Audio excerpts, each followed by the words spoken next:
That morning, Violet Pemford learned everything. Her hairpins were still in place. Her eyes weren't fully open yet. The knock came. Twice. 3 times. And Mary's voice. "My lady. Please. You need to come downstairs." Mary never said, "Please." Her father was sitting downstairs. The drawing room was dark. The curtains were still closed. The candles burned out. Empty glasses on the table. Sir Edmund Pemford sat slumped in his chair, his hands clasped on his knees, not looking at Violet. Violet made him look at her. "Father." The man lifted his head. His eyes were red, not from crying, but from lack of sleep, or drink, or both. "Sit," he said. "I'll stand." Sir Edmund said nothing. He picked up the paper on the table and held it out. Violet took it. She read it. Once. Twice. She stopped the 3rd time because her hands had begun to shake, and she didn't want him to see. The paper was an official document. 2 names were written at the top. Sir Edmund Pemford, James Calder, Duke of Hartwell. Below them were numbers, all of her father's debts, listed one by one. And at the bottom, a single sentence. In return, Miss Violet Pemford, through marriage. Violet placed the paper back on the table. Slowly, carefully, as if dropping it too fast might break something. "When?" she asked. "Last night. Were you drunk?" The man looked away. "A little." Violet turned. She walked to the window. Inside her there was a storm. Anger, fear, shame, not for herself, but for the man sitting in that chair. But she said none of it, because saying it would change nothing. The paper had been signed. The debts were real, and the Pemford family had no other way out. She knew that too. "Who is Calder?" she asked. "The Duke of Hartwell, North Yorkshire." "Do you know him?" Her father hesitated. "I used to." "Used to?" Violet turned back. "What does that mean?" "There's an old matter between us, a land dispute, never quite settled. And he found you at a gambling table." He started, then stopped. "I didn't know he was at that table." Violet looked at her father. For a long moment. "I didn't know. Maybe it was true. Maybe it wasn't." It didn't matter anymore. "When is Calder coming?" "This afternoon." Violet went up to her room. She closed the door and sat on the edge of the bed. Her hands were still shaking.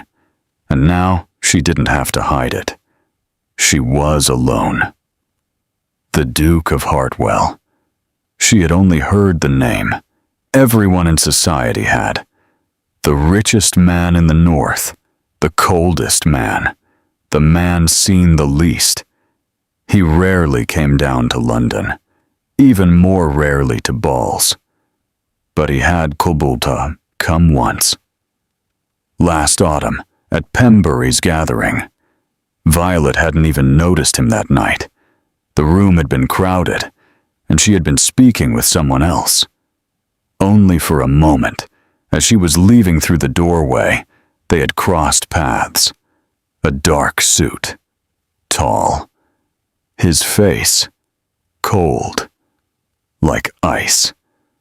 But his eyes had rested on Violet for a second. Just 1 second. Violet had forgotten that look. Now she remembered. At 2 o'clock that afternoon, the carriage arrived. Violet watched from the window. Black, large, bearing the Yorkshire crest. The driver stepped down and opened the door. James Calder stepped out. He was as tall as he had been that night at Pembury, standing just as straight. A dark blue coat, a hat had on his head. He looked over the garden. 1 second, 2 seconds, then walked toward the door. Violet stepped away from the window. She took a breath. Then she went downstairs. We'll take a very short break. If you don't want to miss new stories, please subscribe to the channel. Calder was in the drawing room. He was standing. He hadn't sat down, and it was clear he had no intention of sitting. When Violet entered, the man turned. His eyes were the same, just like that night at Pembury. Dark, calm, revealing nothing. He looked at Violet, not from head to toe, only at her face. 1 second. Then he inclined his head. Miss Pemford. Lord Calder. Violet stopped. She didn't move across the table. She stayed near the door. Would you like to sit? No. Neither would I. A brief silence. Panic flickered in her father's eyes. Violet didn't care. Then, Calder said. His voice was low. There was no London accent, just the flat, hard voice of the North. You've seen the document. I have. And? Violet looked straight at him. And there's something I want to ask. Calder waited. There's an old matter between you and the Pemford family. She paused. Is this marriage a continuation of that matter? The room fell silent.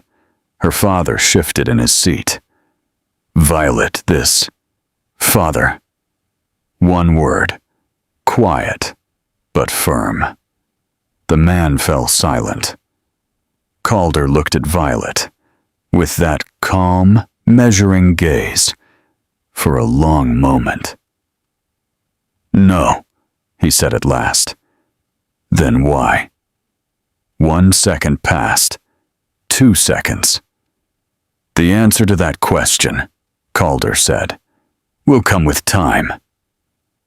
Violet felt something stir inside her. Anger, curiosity, maybe both. She couldn't tell. Fine, she said, but I have a condition as well. Calder didn't raise an eyebrow. He simply waited. I will have my own space at Calder Hall. How I spend my time will not be questioned. And when this marriage ends, that decision will be mine. The room was silent. Her father was holding his breath. Calder looked at Violet. With those eyes, that calm expression that revealed nothing. All right, he said. One word. No bargaining. Violet hadn't expected that. She didn't show it. Then we have an agreement, she said. As Calder was leaving, he paused at the door. He turned. Violet was still standing in the same place, upright, silent, her hands at her sides. At the gathering in Pembury, he said quietly, last autumn, I saw you. Violet froze. I remembered, she said simply. Calder inclined his head and left. After the door closed, Violet didn't move for a long time.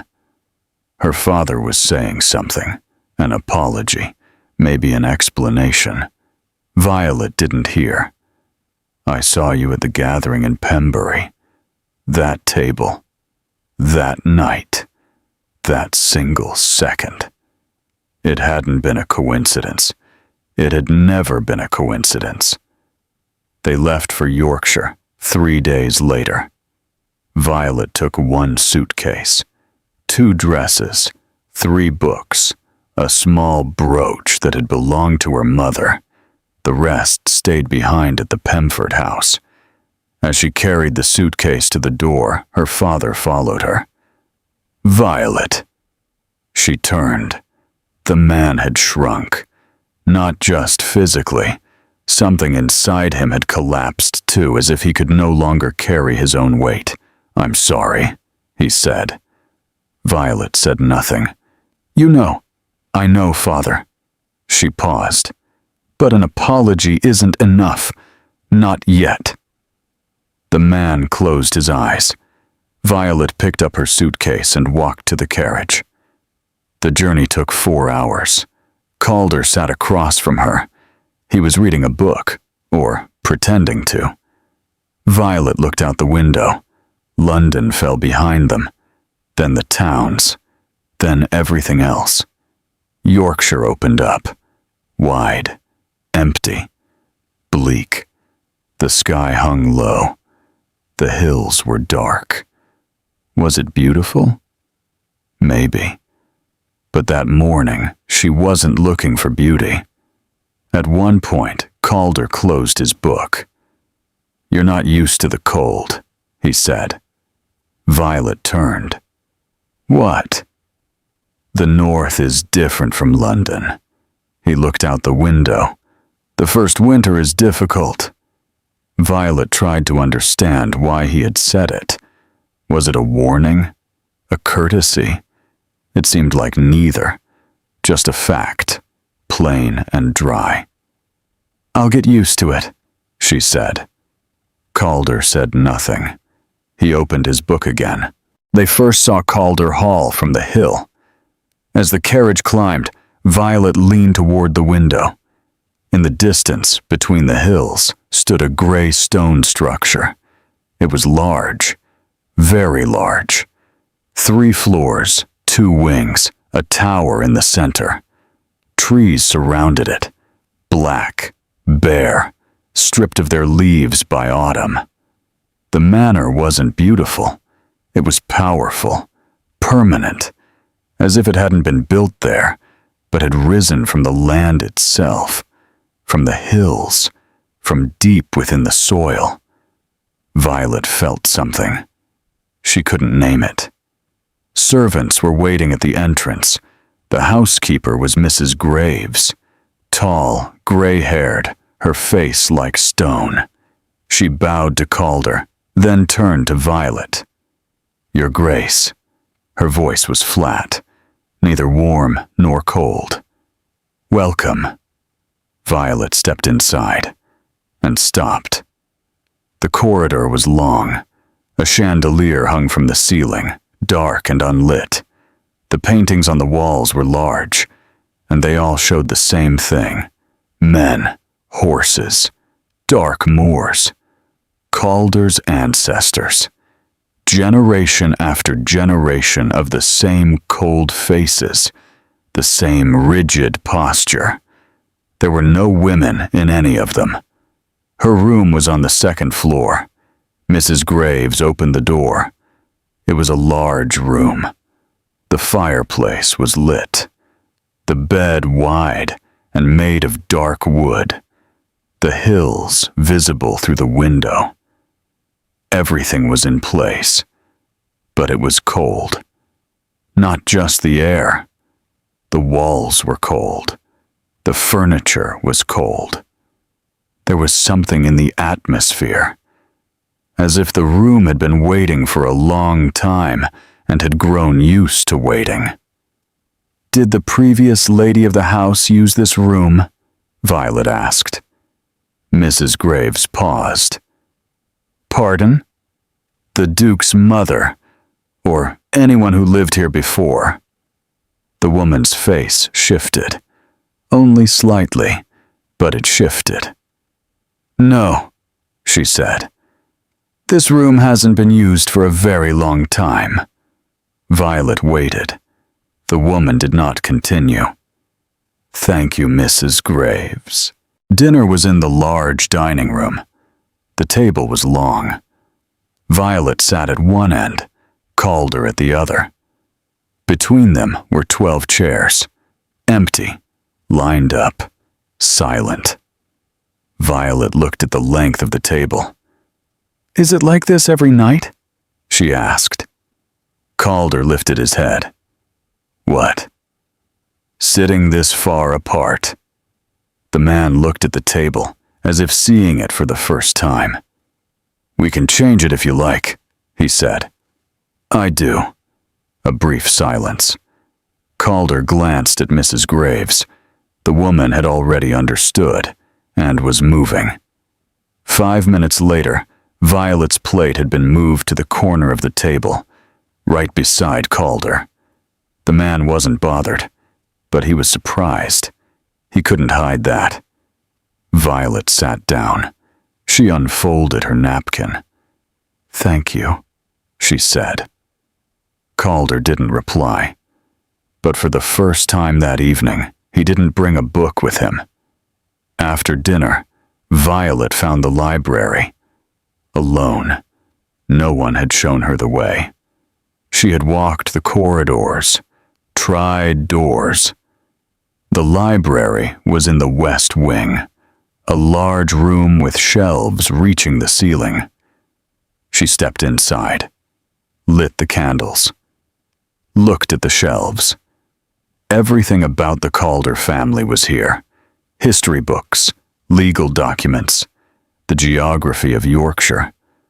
But one shelf held different books, novels, poetry, French literature. These were different, older. Their pages had been opened many more times. She pulled one out. Inside was a name, written in small, careful handwriting. Catherine Calder, 1871. Violet closed the book. Catherine, Calder's mother. Someone else? She placed it back on the shelf, but the name stayed in her mind. Late that night, as Violet returned to her room, she ran into Calder in the corridor. He was coming out of his study, a candle in his hand, still wearing his daytime clothes.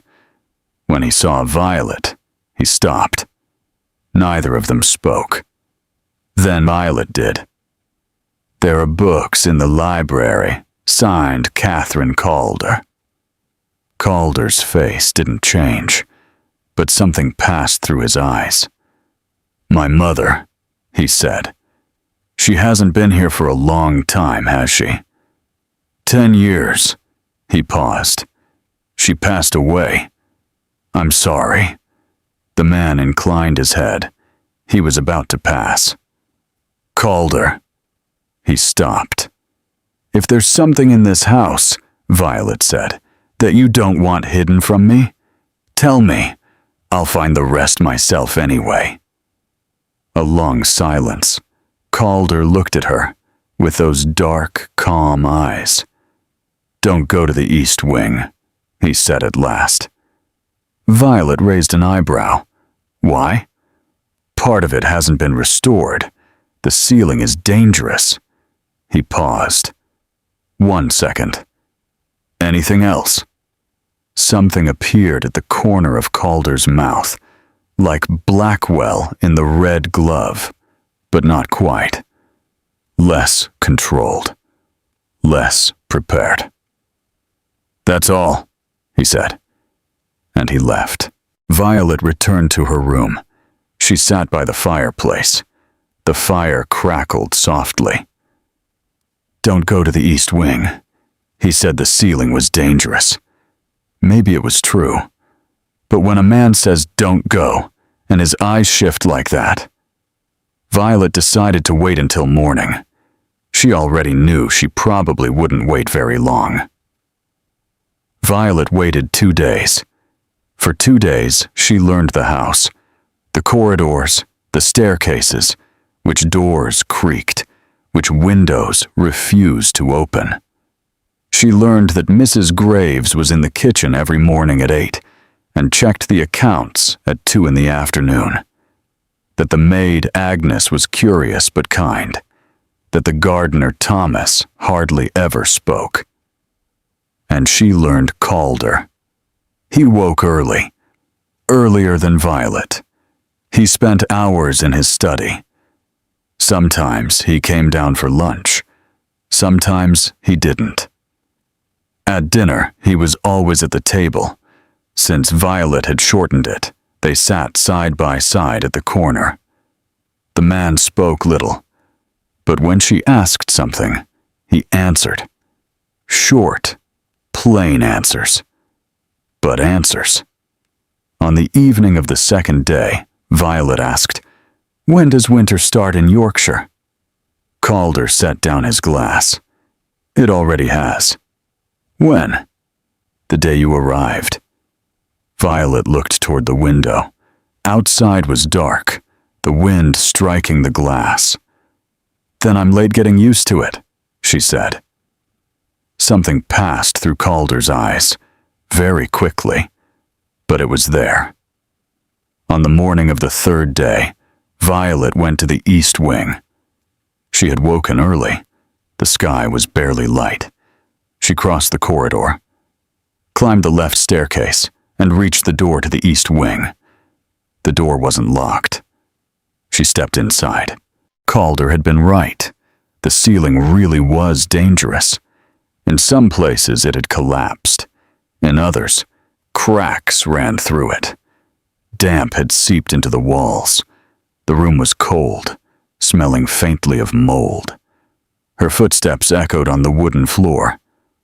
But someone had used this place. Not recently, but not long ago either. In one corner stood an old desk. Dust covered it, but not much. A chair had fallen over.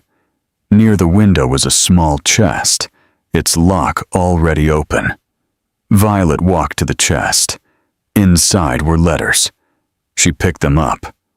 Holding her candle close, she opened the first. The handwriting was neat, thin, slanted, a woman's hand. "James, I don't know if you'll ever read these letters. Perhaps you never will. But I can't stop myself from writing. There are things I need to say, and I can't say them to your face because you never listen. You never have." Violet paused. James. Calder's name. This woman had been writing to him. She continued. "You must end the Pemford matter. What Edward did no longer concerns you. It's over. 10 years have passed. Holding on to this hatred is destroying you, and I wish you could see that, but you refuse." Violet slowly lowered the letter. Pemford. Her father's name was Edward. She opened the other letters. Not all of them. There were too many, and she didn't have time. But she read a few. The woman was Calder's mother, Catherine. She had died 10 years ago, and before she died, she had written these letters to her son. The Pemford matter appeared again and again. The pieces were coming together, slowly, imperfectly, but they were coming together. 15 years ago, there had been a land dispute.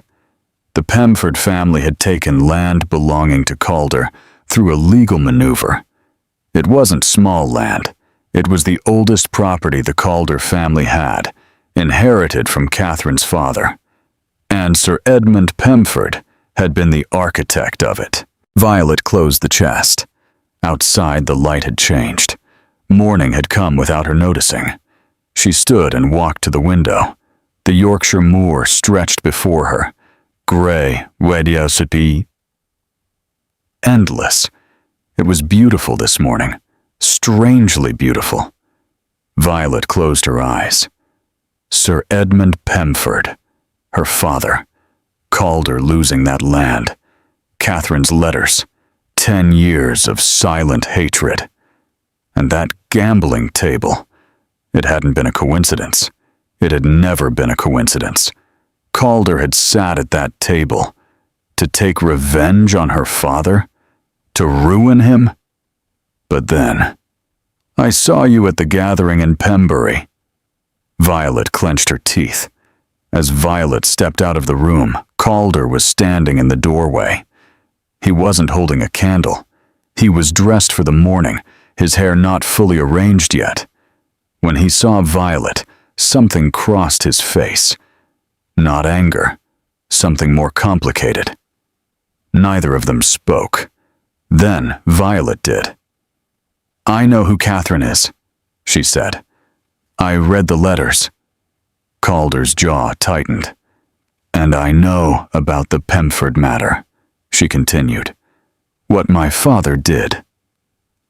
Silence. Come inside, Calder said at last. His voice was flat, but something was in it. Weariness, perhaps, or relief. Violet couldn't tell. They sat across from each other in the study. Calder began to speak. Short sentences. Plain. Not like someone telling a story, more like someone listing facts. 1878. A land dispute. Court.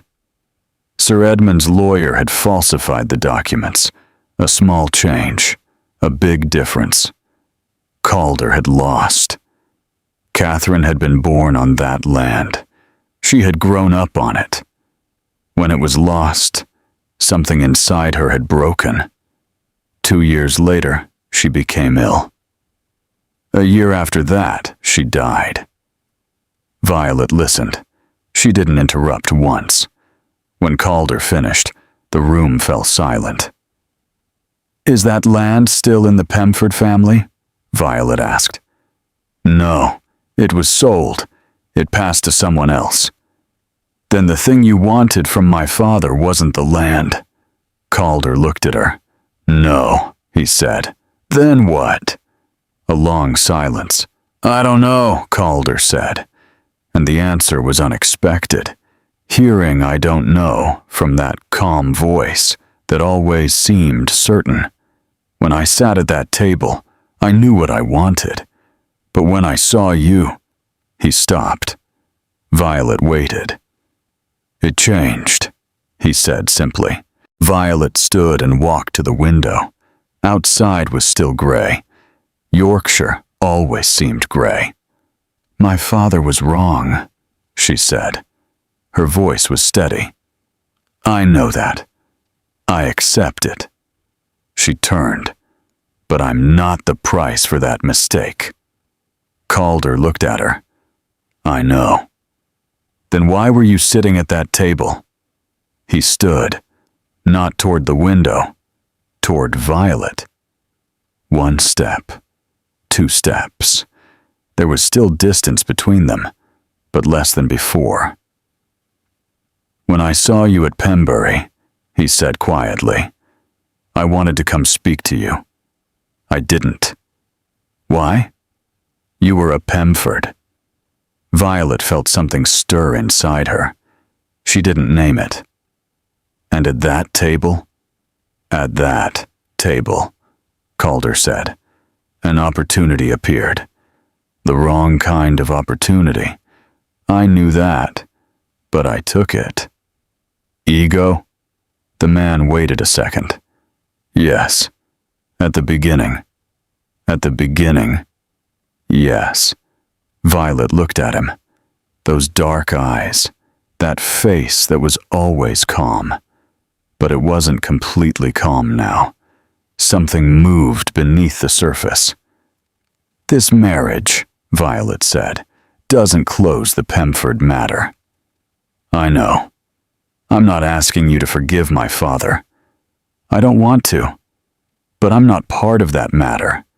Calder looked at her for a long time. You're not, he said. The room fell silent. Outside, the wind moved. The Yorkshire wind, hard and straight. Violet turned and walked toward the door. She stopped at the doorway. The chest in the east wing, she said. Catherine's letters. May I read them? All of them? Calder didn't answer immediately. Then, yes. Violet left. As she walked down the corridor, her hands were shaking. This time, it wasn't from anger. November ended. December began. Yorkshire met snow. Thin, light, but persistent. In the mornings, Violet would stand at the window and watch the hills turn white, the trees freeze, the moors fade into pale distance. In London, snow was beautiful. Here it was something else. Larger, quieter, more permanent. Violet grew used to that too. She read Catherine's letters in 3 days. All of them, in chronological order. There had been no order in the chest. Violet arranged them herself, checking the dates in the corners, fitting the years together. Catherine had written for 10 years, not regularly. Sometimes there were gaps of months, sometimes letters every day for weeks. She was writing to James, her son, but she had probably never given them to him. Perhaps writing had been enough. 2 things filled those letters. The first, the Pemford matter. Again and again, from different angles. Catherine feared her son's hatred, feared that it would consume him, gnaw at him from the inside. The second, something else. Violet read the 5th letter for the 3rd time. James, there is something I must tell you, but I don't know how to say it. What Edward Pemford did was not only about the land. You know this. I know this. But we both stay silent because speaking it would make it real. Violet paused. Not only about the land. She continued. There was something else between your father and Edward, long before you were born. Your father told me, before he died, in his final days.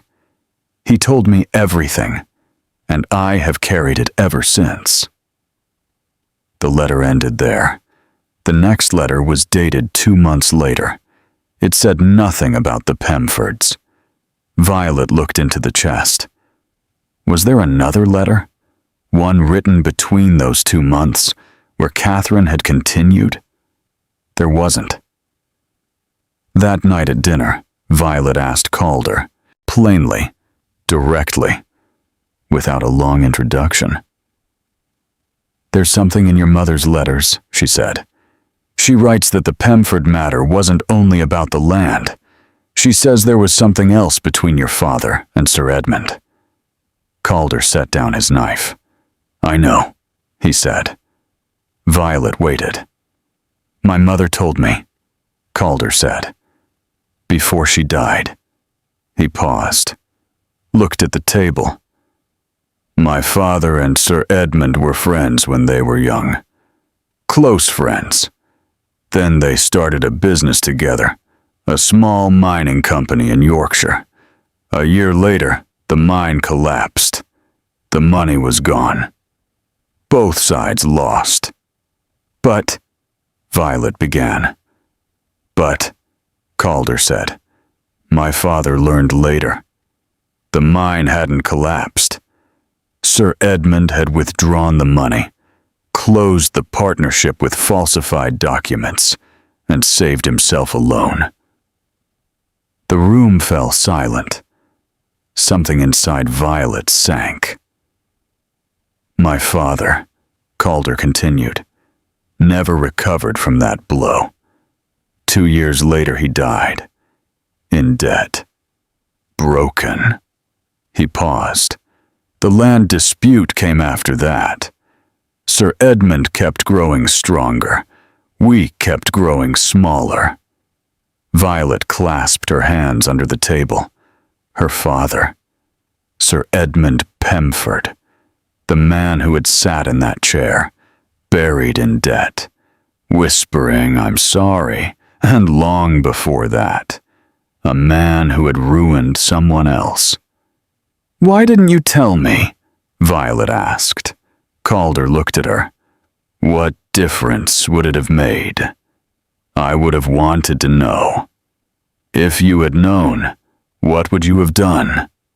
Violet didn't answer, because there was no answer. Truly none. What could she have done if she had known? Would anything have changed?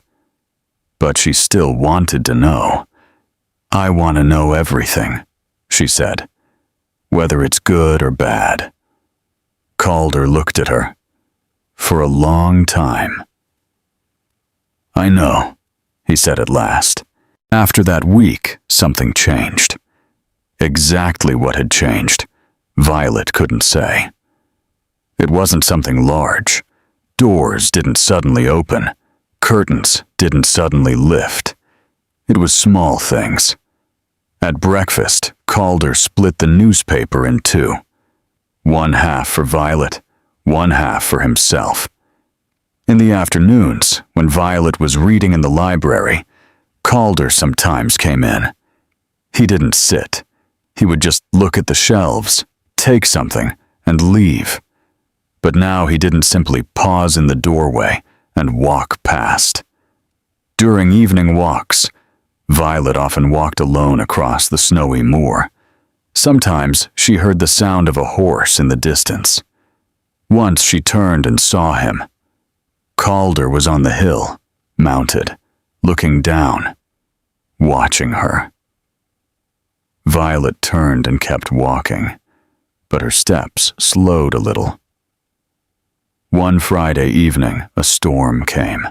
A Yorkshire storm was nothing like a London storm. This one was harsher, more real. The wind battered the manor. The windows trembled. Somewhere a door kept slamming. Violet was in the library. The fire burned in the fireplace. Outside was dark. The book was in her hands, but she wasn't reading. She was listening to the wind, to the sound of the house itself. Calder came in.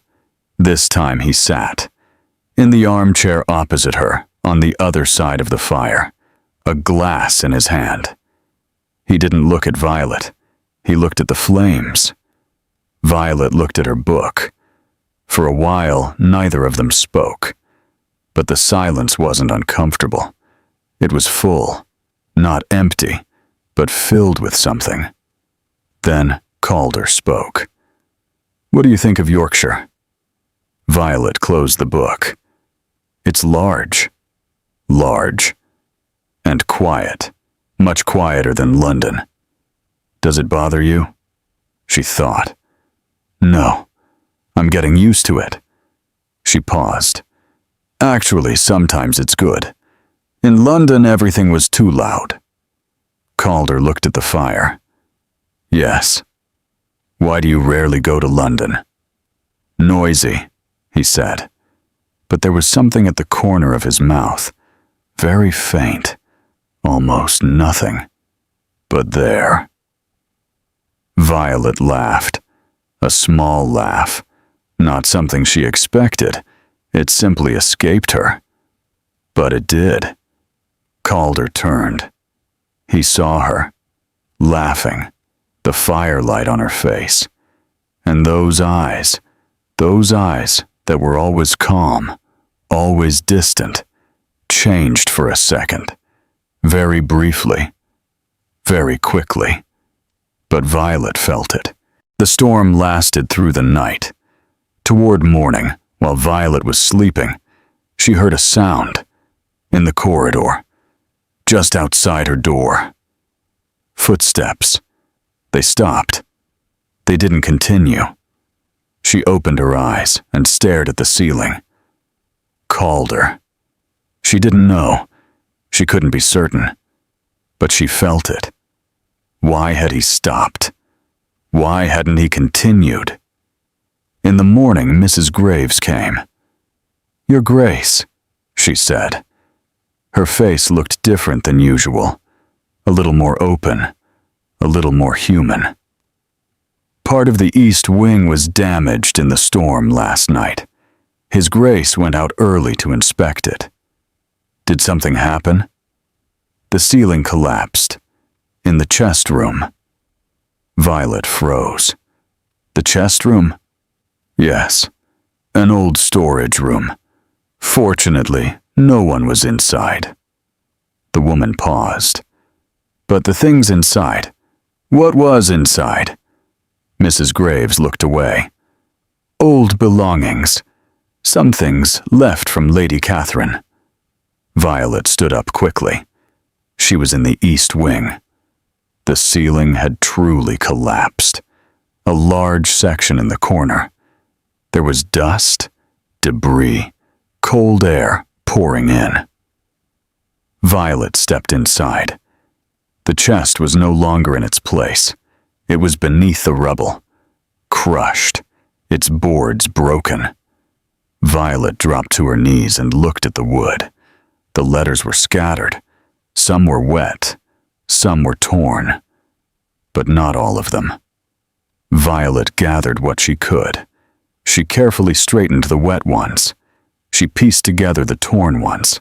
And at the very bottom, deep under the rubble, there was a letter. It was different from the others. It looked newer, less yellowed. She picked it up, opened it.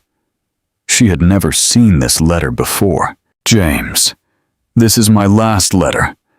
I no longer have time to write more, but I want you to know this. What Sir Edmund did not destroy you. It destroyed your father. And me. But not you, because you are still here. And you are still here because you are strong. But that strength leaves you alone. I see it. I have seen it for years. One day, you will close the Pemford matter. How you close it matters. If you close it with revenge, you will become like them. But if there is another way, find it. I love you, my son. Catherine. Violet folded the letter and slipped it into her pocket. She stood.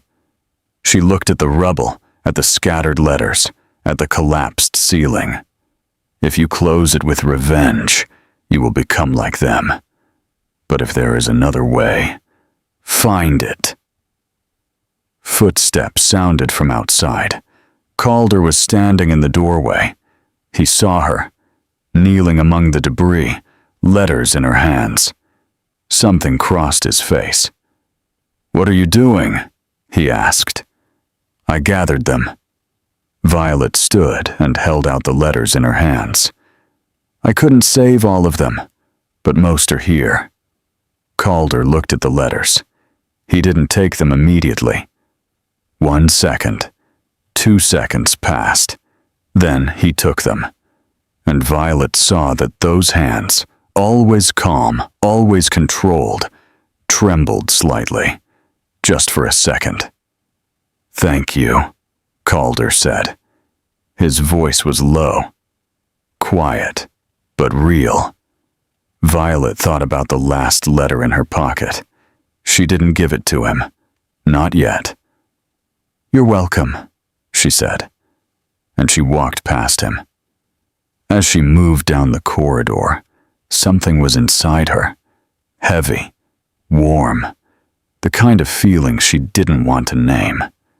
Eventually, she did. This man had lost his mother, and for decades, those letters had been the only thing beside him. Violet walked on. This time her hands were not shaking. She carried the last letter for a week, in her pocket, every day. She put it there while dressing in the morning, and took it out at night. She didn't open it again. She had already memorized it, Demua, but she didn't let it go either. If you close it with revenge, you will become like them. Calder had never seen that letter. He didn't know it existed. And Violet postponed it every day. "I'll give it tomorrow, the day after. Not yet." Why not yet? She didn't ask herself. That week, an invitation arrived from London. Lord Ashby's Winter Ball. Every December, the biggest social night in London. The envelope was addressed to Calder, but inside were 2 invitations. Calder placed the envelope on the breakfast table, in front of Violet. "Would you like to go?" he asked. Violet looked at the envelope. "You? I don't usually go." "This time." Calder poured his tea. "This time is different." Violet understood. Society. Appearing as a married couple. Obligation. "All right," she said. They went to London 2 days early. Not to the Pemford house, but to Calder's London residence. It was in Mayfair, large, cold, rarely used. The servants had prepared everything, but the house still felt empty. Violet settled into her room. She looked out at the Mayfair streets. It was London. Familiar sounds, familiar smells. But it felt strange, as if much more time had passed, though it had not even been 2 months. There was a knock at the door. "Come in." It wasn't Calder. It was Agnes, the maid Violet had brought from Yorkshire. She held a small box. "His Grace sent this," she said. Violet opened the box. Inside was a deep burgundy brooch. Fine, delicate, old craftsmanship. Beneath it was a small note. "My mother's. Suitable for tonight."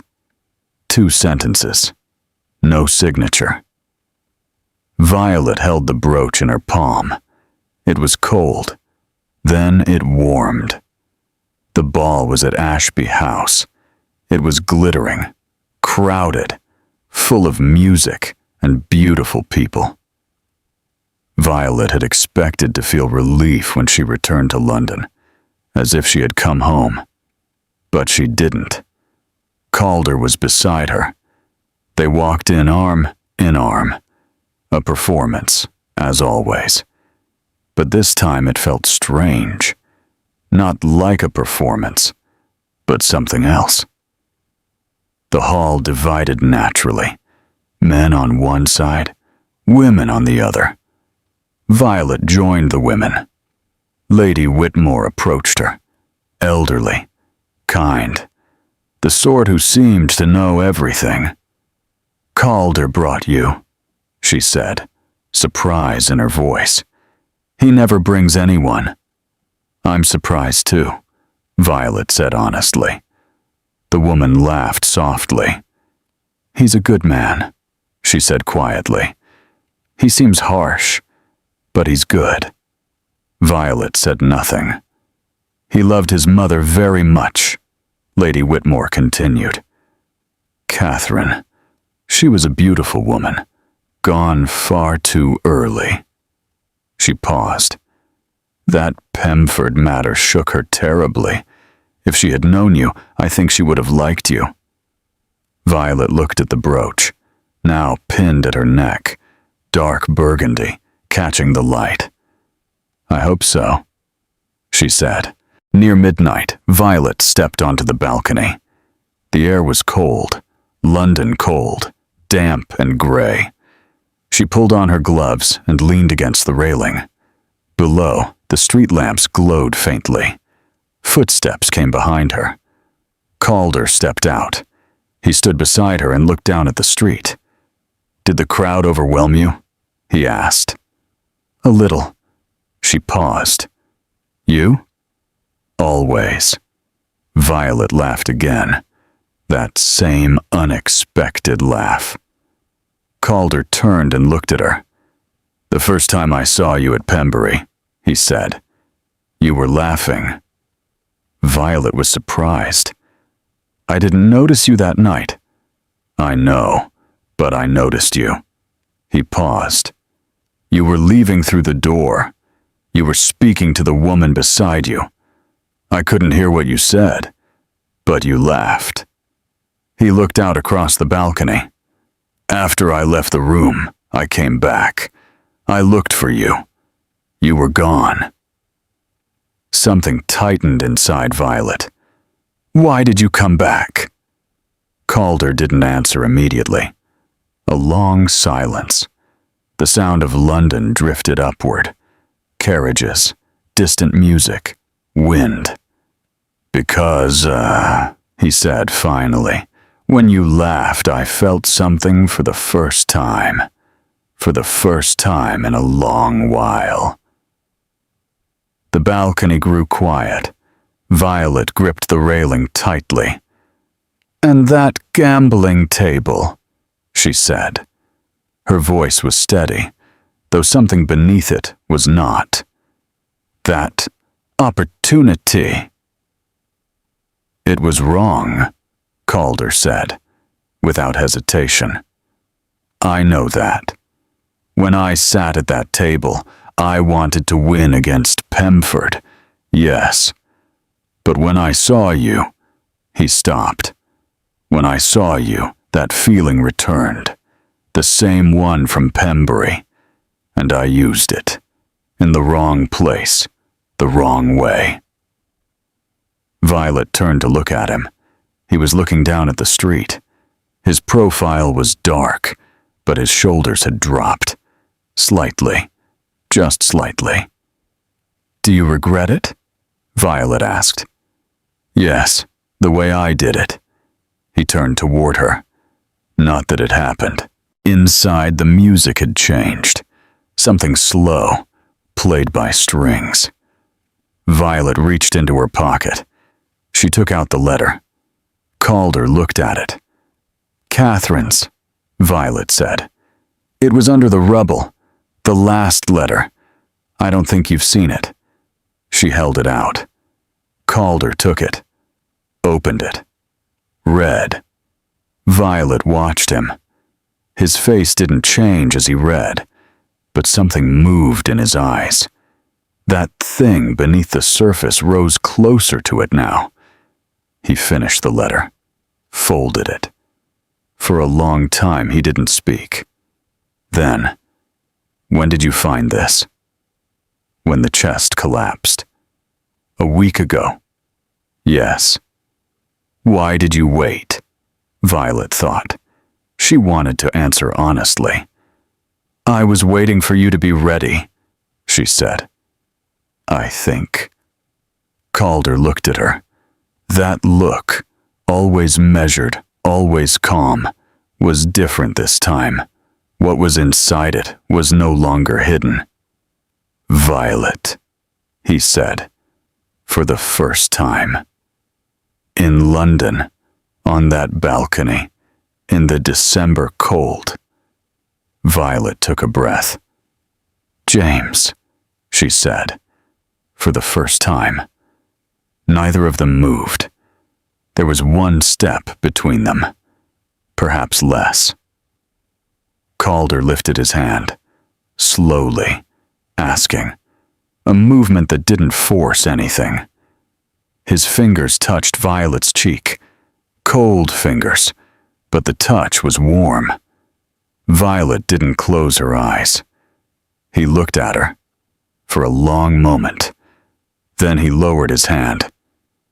"We should go inside," he said. "You're cold." Violet smiled, a small, real smile. "I'm not cold," she said. "I know," Calder said. "But still." They went inside.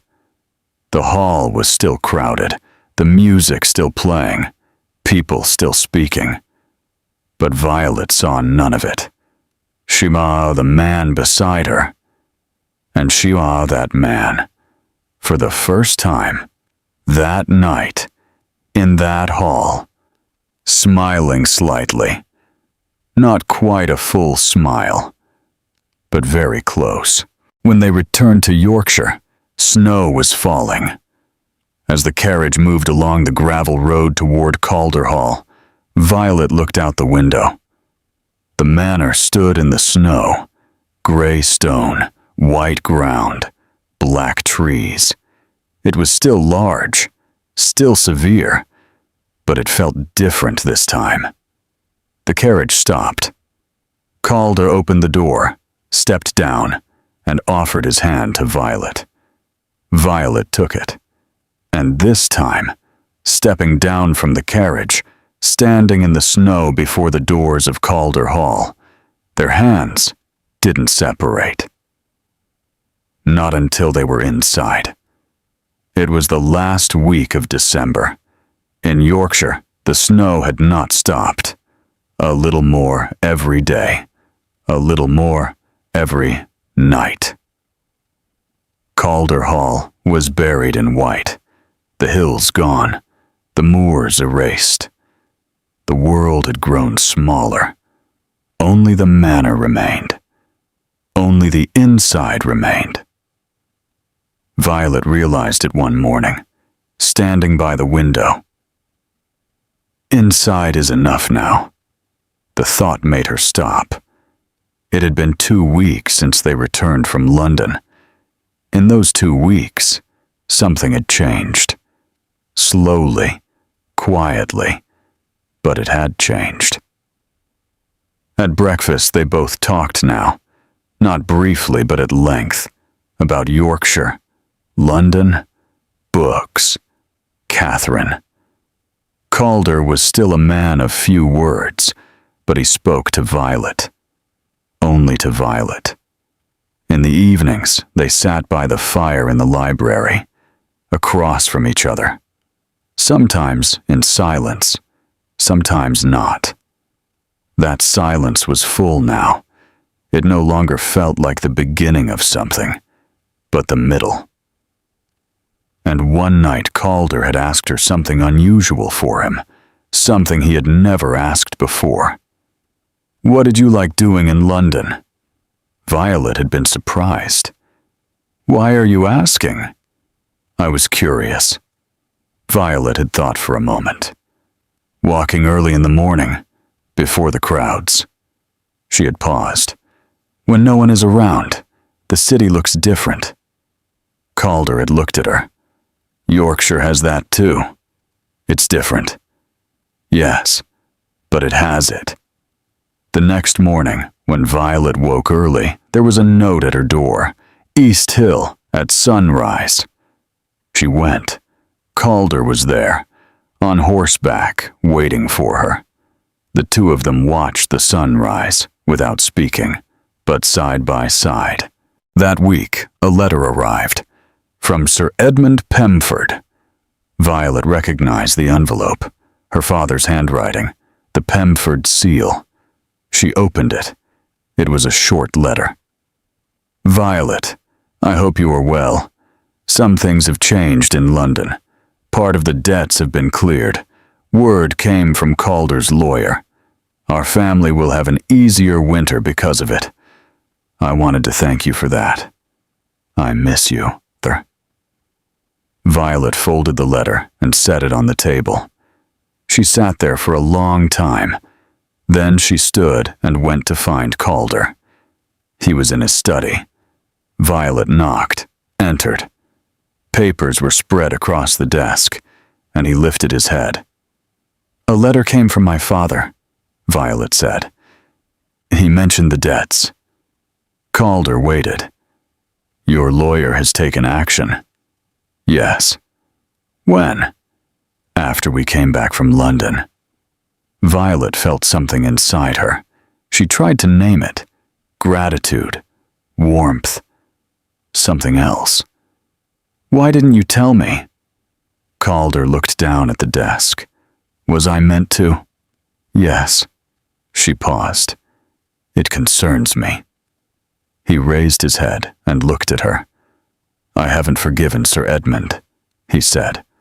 "I want you to know that. I haven't forgotten what he did, and I won't." He paused.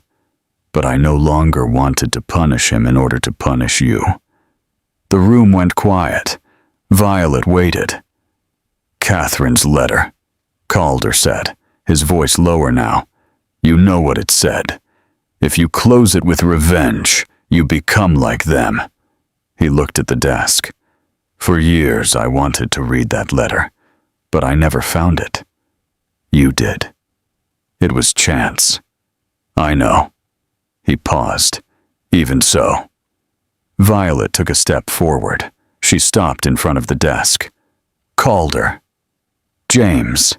Violet paused. Then, "James." He stood. "This marriage," Violet said, "was wrong at the beginning. We both know that." She paused. "But right now, it doesn't feel wrong." Calder looked at her for a long moment. No, he said. It doesn't. That night at dinner, Mrs. Graves came to the table. Your Grace, she said. There was that rare thing on her face. Warmth. We found some of Lady Catherine's old recipes in the kitchen. Agnes asked whether you would like her to try one of them this evening. Violet smiled. Yes, please. Mrs. Graves left. Calder lifted his glass, looked at Violet. You liked Catherine, he said. It wasn't a question. I never knew her, Violet said, but I came to know her through her letters. She paused. She was a strong woman, and she loved you very much. Calder said nothing, but his eyes, those eyes that were always calm, always distant, filled, not enough to spill over, but they filled. Violet said nothing more. Sometimes that was enough. 2 days before New Year's, Sir Edmund Pemford came. He hadn't told anyone. When the carriage pulled up at the doors of Calder Hall, Violet saw it from the window. She recognized it. Something tightened inside her. She went downstairs. Her father was in the drawing room. He had grown smaller, even smaller than before, over these past 2 months. But when he saw Violet, his eyes came alive. Violet. Violet stopped, near the door. Father, I wanted to see you. He clasped his hands together. I came without sending word, I'm sorry, but... He stopped. I wanted to apologize. To your face. Some things cannot be said in a letter. Violet said nothing. What I did, Sir Edmund said, was wrong. Toward you. Toward this family. Toward the Calder family. In the past and now. His eyes were red. A man does certain things in his life, and then he carries them. I've carried too much, for too long. Violet searched for that great, burning anger inside herself. It was still there, but it burned less now. I know, Father, she said. Her voice was steady. But an apology is not enough. I told you that. I know. Then what is enough? The man thought. Truly thought. Time, he said at last. And for you to be whole. Violet looked at her father, at that smaller, tired man whose hands were shaking. She couldn't forgive him. Not yet. But she didn't want to close the door either. Will you have tea? She asked. Her father's eyes filled. Yes, he said. I will. Sir Edmund left that afternoon. Calder had not left his study that day. He had seen the man arrive, had known. But he had not interfered. When the carriage was gone, Violet turned back inside. Calder was waiting in the corridor. Are you all right? He asked. Violet thought about it. She wanted an honest answer from herself. I don't know, she said. But better. Calder inclined his head. The snow will be heavier tonight, he said. Mrs. Graves is preparing a few things for New Year's. Violet smiled. The Yorkshire way? There is no other kind here. On New Year's Eve, the manor felt different. Mrs. Graves had arranged everything. The food, the candles, the fire. Agnes had put flowers on the table. Even Thomas had come inside, sitting quietly in the corner. As Violet sat at the table, she looked around. It was not a large table anymore.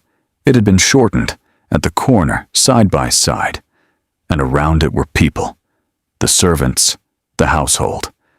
A meal made from one of Catherine's recipes. Calder was beside her. Near midnight, everyone drifted away. The manor grew quiet. Violet and Calder remained by the fire, as usual, but not across from each other this time, side by side, Outside, snow was falling. "Violet," Calder said. She turned. He was looking at her. With those eyes, she knew now.